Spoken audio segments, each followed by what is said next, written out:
ডিজাইনের ক্ষেত্রে আমাদের অনেক সময় কালার রিপ্লেসের প্রয়োজন হয়ে পড়ে। ধরুন আপনি একটি শার্ট পরে আছেন কালো রঙের, আপনি এই শার্টটিকে লাল রং বানাতে চাচ্ছেন, অথবা কোনো একটি ডিজাইনে পার্টিকুলার একটি কালার রয়েছে, হয়তো বা হলুদ একটি কালার রয়েছে যে কালারটি আপনি আসলে ব্যবহার করতে চাচ্ছেন না আপনার ডিজাইনে, অথবা আপনার ডিজাইনের যে কালার স্কিম তার সাথে সেটি ম্যাচ করছে না, ফলে আপনি সেই কালারটিকে চেঞ্জ করতে চাচ্ছেন। ফটোশপ এই চেঞ্জ করার সুবিধা দেয় এবং আপনি কালার রিপ্লেসের মাধ্যমে খুব সহজেই খুব অল্প সময়ে এবং দক্ষতার সাথে আপনি কাজটি করতে পারবেন। আমরা এবার আমাদের এই লিসনে সেই প্রক্রিয়ায় দেখব। এখানে আমাদের একটি ইমেজ রয়েছে এবং যেখানে আমি দেখছি এখানে বেগুনি কালারের কিছু লেখা এবং কিছু ইমেজ রয়েছে।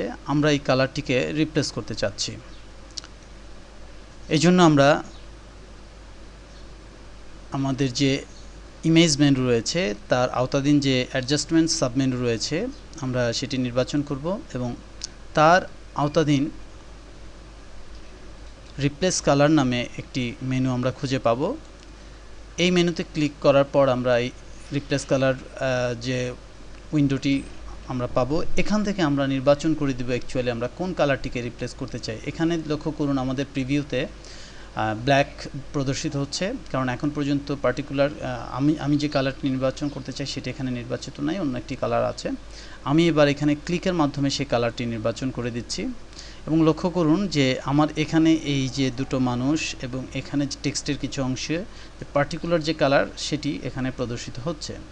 আমি এর ফুজিনেসটি বাড়িয়ে দিলে এটি ওই অবজেক্টটিকে আরও ভালোভাবে এটি সিলেক্ট করবে। এবার আমি আমার